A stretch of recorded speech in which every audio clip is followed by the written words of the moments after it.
భారత్ లో ఉంటున్న పాకిస్తానీయులకు dead line ముగిసింది. పహల్గాం ఉగ్రదాడి తర్వాత భారత్ కఠినమైన చర్యలు తీసుకుంటుంది.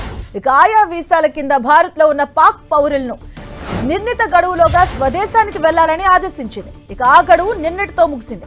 ఎవరైనా ఇంకా ఇక్కడే ఉంటే ఇటీవల తీసుకొచ్చిన చట్టం ప్రకారం వారిని అరెస్టు చేయవచ్చు. విచారణ చేపట్టి గరిష్టంగా 3 ఏళ్ల జైలు శిక్ష లేదా 3 లక్షల జరిమానా లేదా రెండూ విధించే అవకాశం ఉందని అధికారులు హెచ్చరిస్తున్నారు.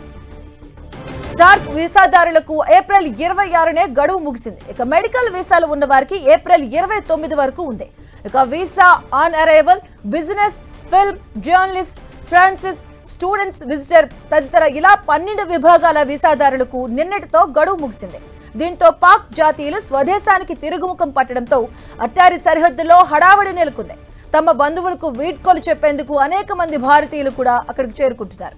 ఇక ఇప్పటి వరకు 537 మంది పాక్ భారతీయులు అట్టారి వాఘా సరిహద్దు మార్గంలో పాకిస్తాన్కు వెళ్లిపోయినట్లుగా అధికారిక వర్గాలు తెలిపాయి. ఇక వీరిలో 9 మంది దౌత్యవేత్తలు, అధికారులు ఉన్నట్లు తెలిపింది. ఇక తొలి 3 రోజుల్లో పరిమిత సంఖ్య తక్కువగా ఉండగా ఆదివారం ఒక్కరోజే 287 మంది పాక్ జాతీయులు వెళ్లిపోయారు. ఇక కొంతమంది ఎయిర్పోర్ట్ల ద్వారా వెళ్లే అవకాశం ఉందని అధికారులు చెబుతున్నారు. అయితే పాకిస్తాన్కు నేరుగా విమాన సర్వీసులు లేనందున ఇతర దేశాలకు వెళ్లి అక్కడి నుంచి పాక్కు వెళ్లిపోయి ఉండవచ్చని సరిహద్దుల్లో ఉన్న ప్రోటోకాల్ అధికారులు భావిస్తున్నారు.